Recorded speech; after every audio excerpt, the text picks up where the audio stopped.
I'm Nima Rajan, and this is Forum Daily Week in Review. On October 18th last year, 62% of Albertans voted in favor of removing the equalization program from Canada's constitution. Equalization is a federal program for addressing fiscal disparities between provinces. This is to ensure that provincial governments can provide reasonably similar levels of public services at reasonably comparable levels of taxation. The principle of equalization was entrenched in the Constitution in 1982, but the funding formula can be changed by Parliament. And one new proposal published in the C2C Journal suggests Parliament do that. Well, joining us now to talk more on this is Dr. Jim Mason, the author of Too Hard to Kill: Towards a Fair, Equitable and Science-Based Equalization Program. In addition to writing for C2C Journal, Dr. Mason has a PhD in experimental nuclear physics and served 37 years with one of Canada's leading defense electronics companies. He joins us now. Dr. Mason, welcome to Forum Daily. Thank you very much. Pleased to be here. So what would you say are the main takeaways from your article in the C2C Journal? Well, I guess I'd say it's a simpler formula.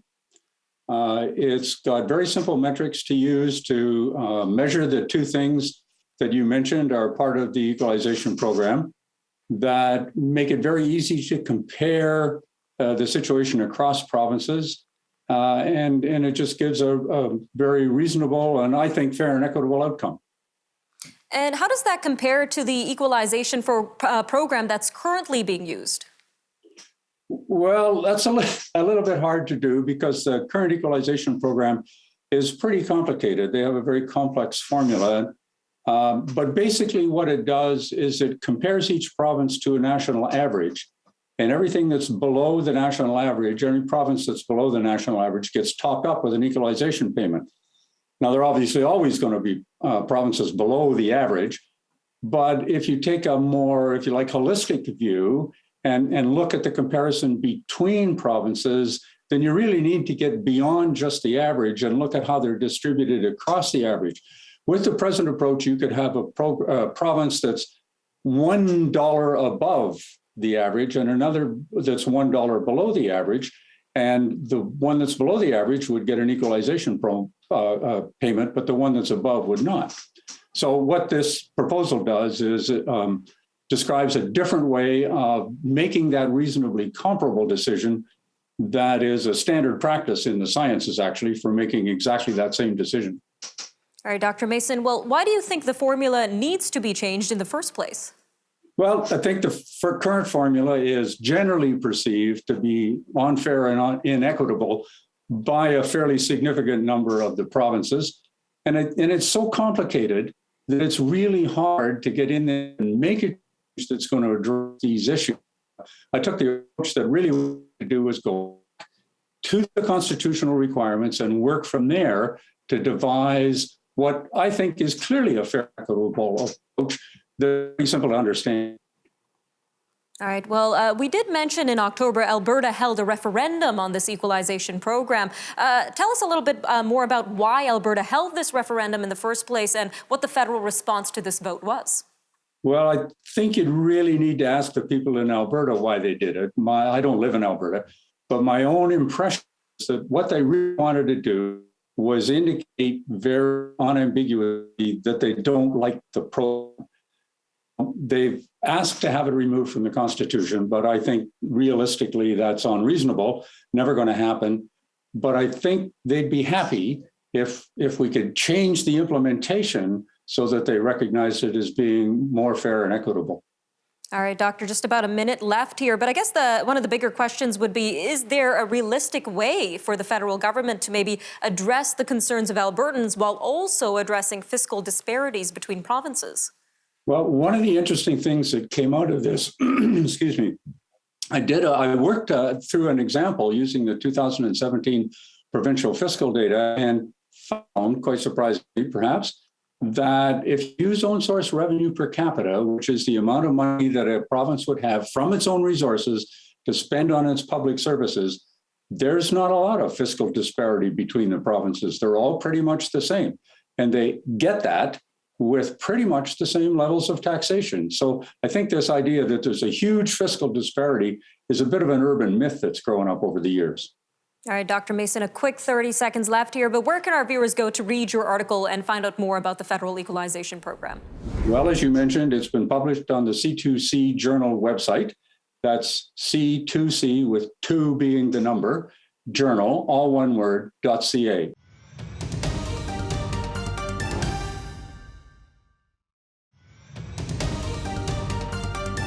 Ukraine's leaders are seeking to reassure the nation that a feared invasion from neighboring Russia is not imminent. Those comments came today, even as Ukrainian leaders acknowledge that the threat is real, and as they prepare to accept a shipment of American military equipment to shore up their defenses. Russia has denied that it is planning an assault, but it has massed an estimated 100,000 troops near Ukraine in recent weeks. This led the U.S. and its NATO allies to prepare for a possible war. NATO is bolstering its deterrence in the Baltic Sea region, and the U.S. ordered 8,500 troops on higher alert. With us to unpack the situation is Dr. Christian Leuprecht, who is, among other things, a security and defense expert. He is also a professor at the Royal Military College of Canada and Queen's University. Dr. Leuprecht, welcome back to Forum Daily. Hello, Nima. My pleasure. So lots happening in Eastern Europe right now, Doctor. Give our viewers a quick update on the current military situation on the ground along the Ukraine and Russian border. Yeah, so everybody will have heard of the Russian buildup. What's important is the type of buildup. So Russia has amassed about 60 battle groups. So that is a considerable amount of firepower. But what we don't currently see is columns. That is to say, lining up, moving out, for instance, of the garrisons.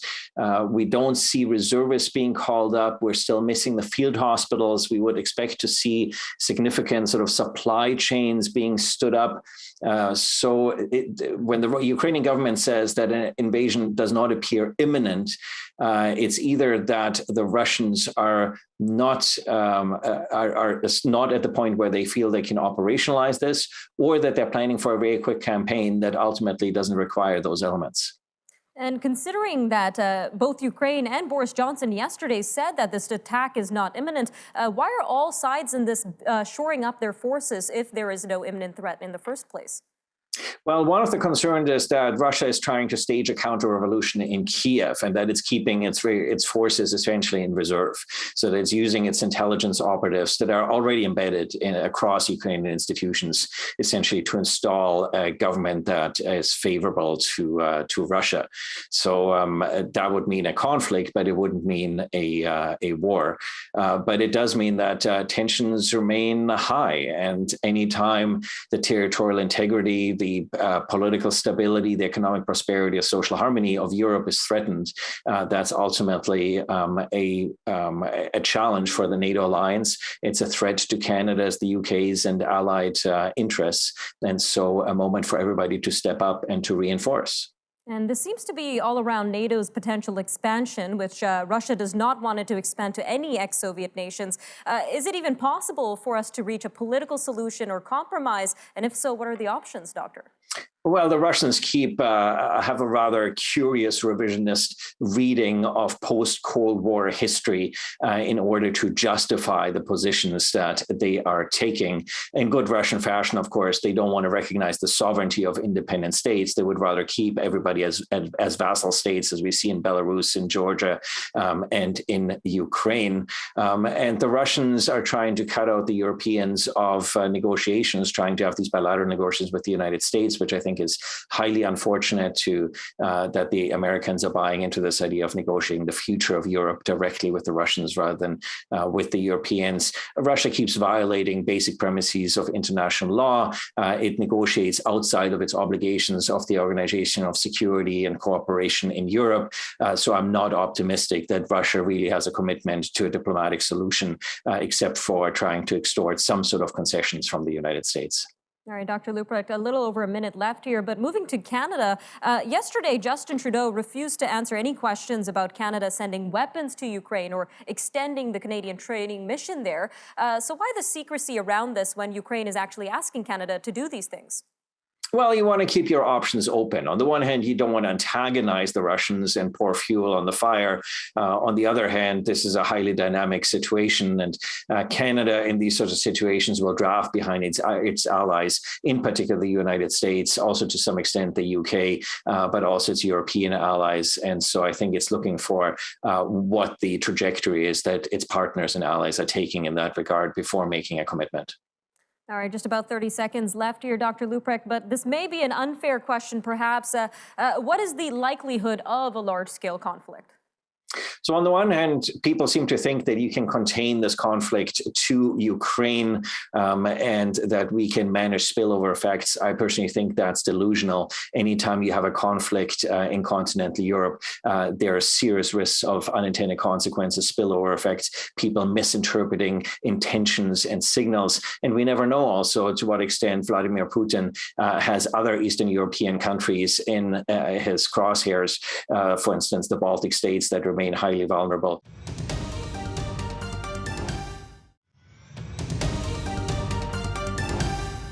As Canada continues its battle against the pandemic in 2022, a new survey suggests that Canadians have had enough, at least when it comes to their mental health.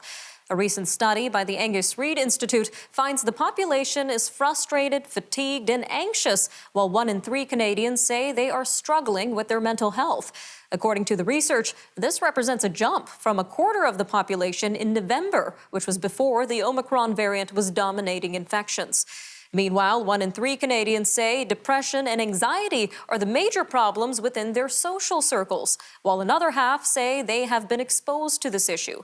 Well, joining us now to give us deeper insight into this pandemic-fueled mental health crisis is the National CEO of the Canadian Mental Health Association, Ms. Margaret Eaton. Ms. Eaton, welcome back to Forum Daily. Thank you so much for having me again. So let's start with how the pandemic itself has impacted mental health during the last 2 years. It has not been good.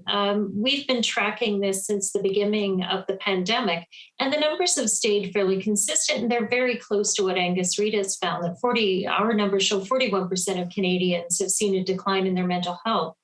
And that's consistent with what we're hearing on the ground. There are CMHAs in 330 regions across Canada.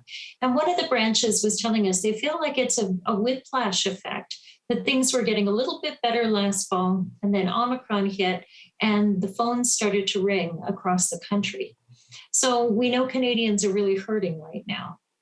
And what would you say are the key takeaways from this recent Angus Reid study in particular?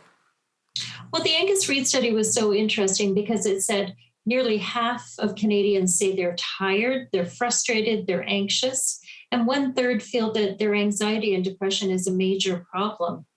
It was interesting that 7% of Canadians say they're barely getting by when it comes to their mental health. And the number of people who were experiencing mental health issues had more than doubled since any other measure at any time that Angus Reid had done since October 2020. And it's also interesting that the provinces of Ontario, Saskatchewan, and Manitoba were highlighted as feeling the most of this mental health strain. Why do you think that's the case, ma'am? We were wondering if that was because of the recent lockdowns that those provinces have experienced. We know that lockdowns have been very hard on people. It's hard for small business owners. It's been very tough for people who live alone and are more isolated. And it's been particularly hard for parents if their children have been kept home from school and they've also been trying to earn a living. So all of those circumstances just add up to worse mental health. And meanwhile, all across the board, we're seeing Canadian professionals in the medical field, education, and frontline workers really feeling the mental health hit. We're seeing a lot of worker burnout. We're seeing people leave their jobs. Can you tell us how this is likely going to impact those professions in the long run? Well, we're very concerned about the impact for all Canadians in the long run, but it's been especially tough for hospitals and healthcare workers to actually find workers. We're also seeing this in the restaurant industry where people are leaving because there are no jobs there anymore, and they're not going back. They're finding jobs in other places. And we've seen in the mental health field, because there's been so much demand on the services for mental health care workers, that there's similar concerns about longer term shortages, especially as we see governments try to increase funding for mental health care. We're going to have a body of workers who can actually help us deliver on these increased services. And on that note, what would you say are some realistic steps that the federal government can take to really address this issue across Canada? Well, we were so happy to see that the federal government has created a minister for mental health and addiction, which is the first in the history of the federal government. The federal government has also promised a Mental Health Transfer Act, which is basically their way of ring fencing an amount of money. It'll be $5 billion over the next 10 years of spending just for mental health. We know the federal government is the largest funder of healthcare across the country, but oftentimes they do not make any standard or have any criteria for how that money should be spent on mental health. So this is the first time that we've seen them actually say we must address this mental health issue by clearly designating this funding for mental health. So we hope that that will increase access to care and reduce waiting lists across the country. Well, we'll definitely have to keep our eyes on that, ma'am. A quick 20 seconds left here, but what are some resources that people can utilize right now to improve their mental health during the pandemic? Well, if you are concerned, we urge you to get in touch. So go to our website at cmha.ca, and you'll see a number of different resources for dealing with things like the winter laws, the results of the pandemic, but also you'll see access to free mental health care services.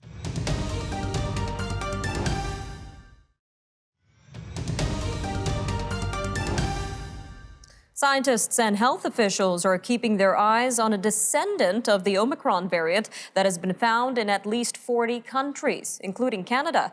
It's called BA.2, but is also becoming known as the stealth Omicron. Today, the Public Health Agency of Canada said it detected over 50 cases of BA.2. It is widely considered stealthier than the original version of Omicron because particular genetic traits make it somewhat harder to detect. Some scientists worry that it could also be more transmissible, but they say there's a lot they still don't know, including whether it evades vaccines better or causes more severe disease. To protect against it, doctors urge vaccination and the usual coronavirus precautions.